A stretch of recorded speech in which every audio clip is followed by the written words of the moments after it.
పండగంటే అసలు ఎంత పని ఉంటుందో తెలుసా మాకు. మీ అబ్బాయిలకి అసలు పని ఏమి ఉండదు.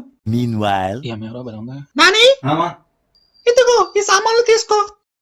మేం కడిగిన సామాన్లన్నీ మేడ మీద పెట్టుగా వెళ్ళు. సరేమ్మా.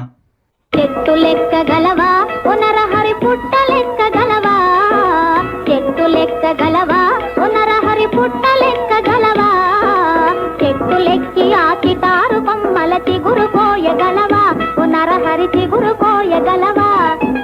చెట్టు లెక్క గలని. అమ్మ సామాన్లన్నీ పైన పెట్టేశానమ్మా. అరే వర్షం వచ్చేలా ఉందిరా, పెట్టినవన్నీ కిందకి తెచ్చాయి.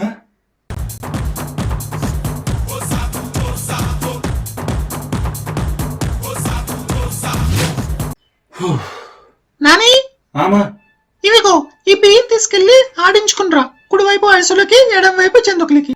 ఇవేమో అరిసెలకి, ఇవేమో జంతువులకి. సరేమ్మా అన్న, ఇదేమో అరిసెలకి, ఇదేమో జంతువులకి ఆడున్నానా. వీడేంటి మెట్రో కింద ఆంటీని చూసినట్టు చూస్తున్నాడు.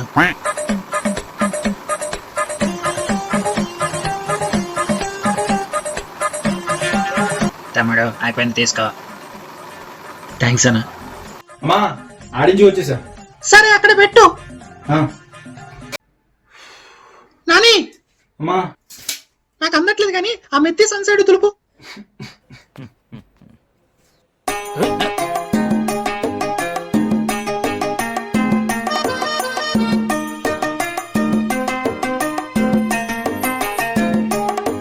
అయ్యో చేతిలో డబ్బులు పోయనే, అయ్యో జేబులు ఖాళీ ఆయనే. షవరు బాతులు, స్విమ్మింగ్ పూలు, ఎండమావు. దులిపేసానమ్మా, అయిపోయింది. ఏంటమ్మది? సరుకుల లిస్టు. బజార్లోకి వెళ్ళి ఏమీ మర్చిపోకుండా అన్ని తీసుకురా, సరేనా? త్వరగా వెళ్ళు. అదవుతున్నా. ఇప్పుడు చెప్పండి, పండగంటే అబ్బాయిలకి పని ఉంటుందా ఉండదా?